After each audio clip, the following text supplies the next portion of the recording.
What's going on, everybody? Final Destination Bloodlines finally hit HBO Max, so I thought it'd be a cool idea to stop and rank all the Final Destination movies from worst to best. So let's do it.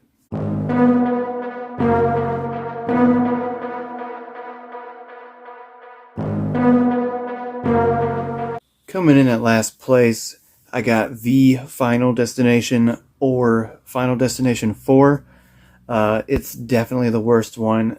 It has those weird 3D effects with full on CGI kills, and it just makes it to where it takes you out of the movie a whole lot.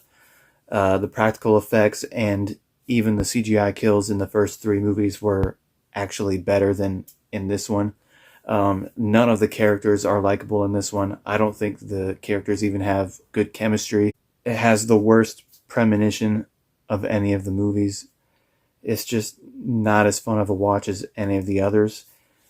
And there was one good, clever kill. The racist guy killed with the "Why Can't We Be Friends" song playing. I thought that was a pretty funny joke in there. Other than that, this movie's just, it's not good, at least compared to the others.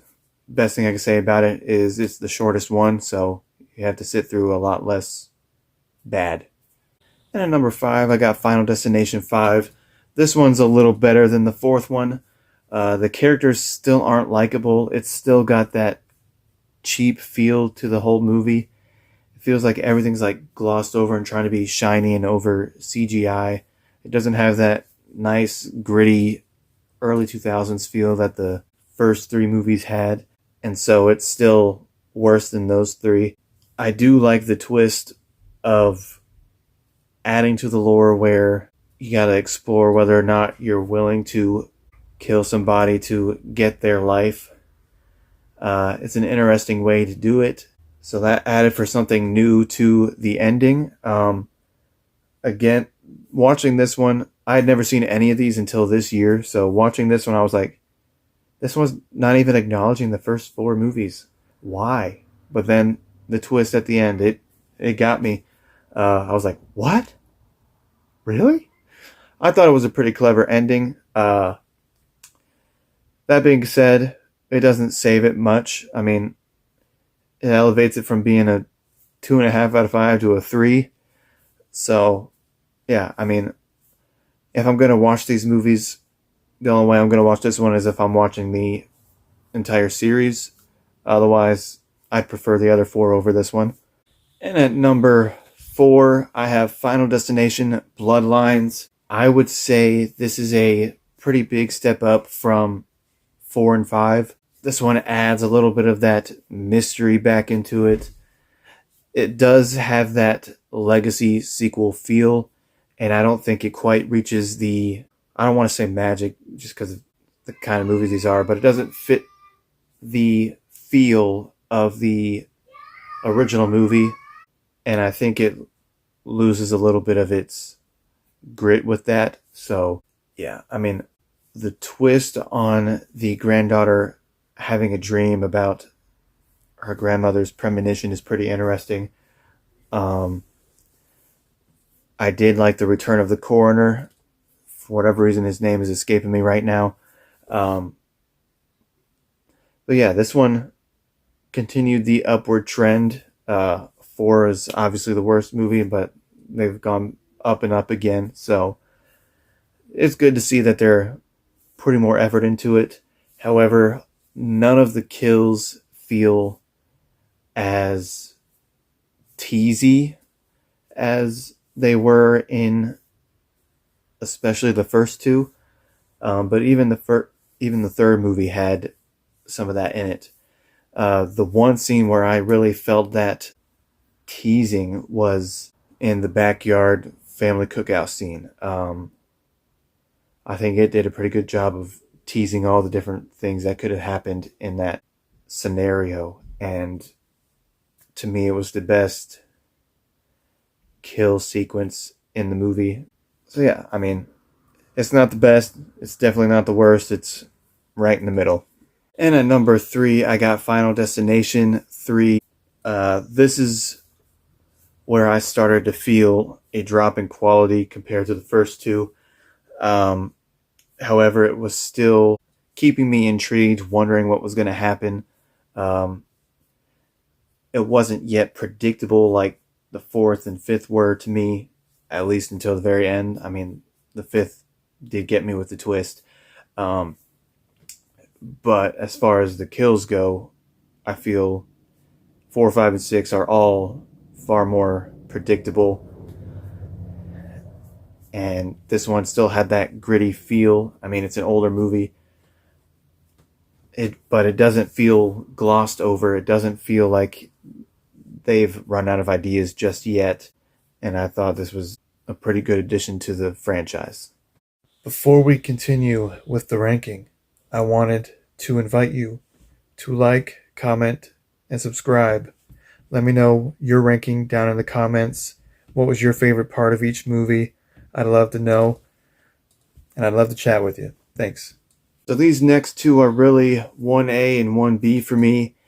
It was hard for me to decide which one I wanted to place at number 2. But today, at number 2, I got Final Destination. I do think it has the best overall story, as it has the most mystery to it. You still don't know what's really going on yet. And I think that adds to the fun and intrigue of it. It is the introduction into this universe, this world, and it is a pretty fun movie. That being said, everything is it does have the most plain premonition. It also has the most plain ending, so nothing super surprising to start the movie or to end the movie. And with the reveal that the main character didn't survive from movie 1 to movie 2 was kind of disappointment, and it makes his journey in this movie feel less important. If you're going to have someone survive this movie and then they die off screen, it ruins their survival. It would have been better for the franchise if they would have just found an interesting way to kill him off at the end of this movie, or even bringing him back just to kill him off. I know they had a falling out with the actor, so there wasn't much they could do, but it does bring this movie down a little bit. Which means at number 1, we got Final Destination 2. It has the best premonition.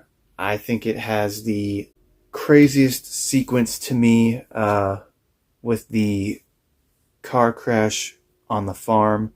That scene was bonkers. I'm new to this franchise, so I had never seen it before, and it was surprising me. I didn't know what to expect from these movies yet. That's another reason why these first two are still the best.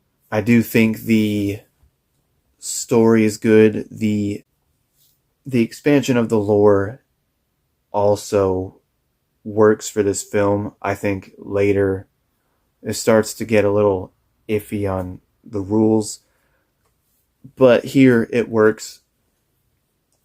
And I think this is also the peak of the sense of humor that these movies have. I think it works best with this one. Yeah, if I'm in the mood to watch a Final Destination movie, this is probably going to be the one I watch almost every time. It'll be this one or the first one. And I will say the ending really surprised me. Like I said, I still didn't know what to expect from these movies. So seeing Clear survive the first one, I was thinking she was still going to be the final girl based on other horror franchises I've seen. I'm still fairly new to the horror franchise, to the horror genre. I'm not a huge fan of it. Certain franchises catch my eye, but yeah, I was expecting her to survive, so seeing her just blast away with another character after I thought it was over, I was like... So yeah, I think that element of surprise also boosts it up a little bit for me. It had the best premonition. It has the biggest surprise in the franchise for me. So yeah, I got it at number 1. Thank you again to everyone who's watching still. Just wanted to remind you again to subscribe, like, Leave your ranking down below in the comment section. I'd love to talk it out with you. Thanks for watching.